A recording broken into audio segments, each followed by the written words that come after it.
হেমলতা পদ্মজাকে কথা শেষ করতে দিলেন না। প্রেমাকে ডেকে জিজ্ঞাসা করলেন, প্রেমা, তোর আব্বা কই?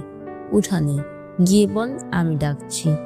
প্রেমা ছুটে গেল, আবার ছুটে আসলো। হেমলতা বারান্দা পার হয়ে চুলার দিকে এগোলেন। তখন মোর্শেদ আসলেন। কি হয়েছে ডাক্তারে? লাহারি ঘরে একটা জানালা করে দাও, মেয়েদের চৌকির পাশে কাঠ আছে, মুরগির।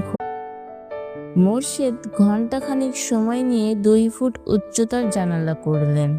পদ্মজা পূর্ণা হতভাগ, সেই সাথে খুশি। হেমলতা ছোট পর্দা টাঙিয়ে দেন। রুম থেকে বাহিরে দেখা যায়, কিন্তু জানালার ওপাশে কে আছে বাইরে থেকে দেখা যায় না।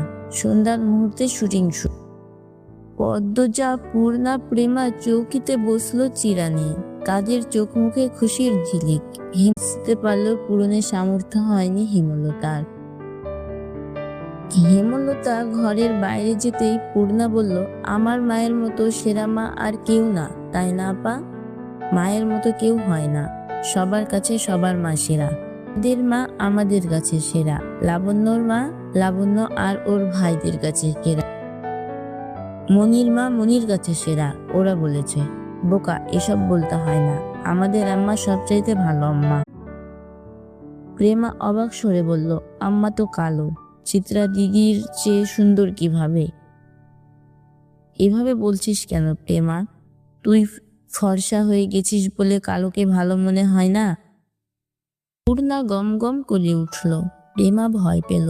পদ্মজা বলল, পূর্ণা বকছিস কেন? প্রেমা কত ছোট, ও কি সুন্দরের গভীরতা বুঝে?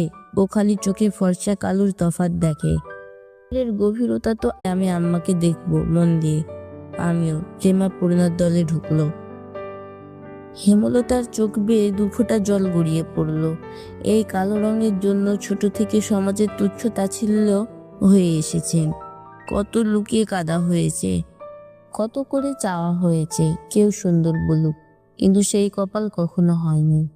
আর আজ এই বয়সে এসে শুনলেন তিনি কুৎসিত নন, তার মাঝেও সৌন্দর্য আছে।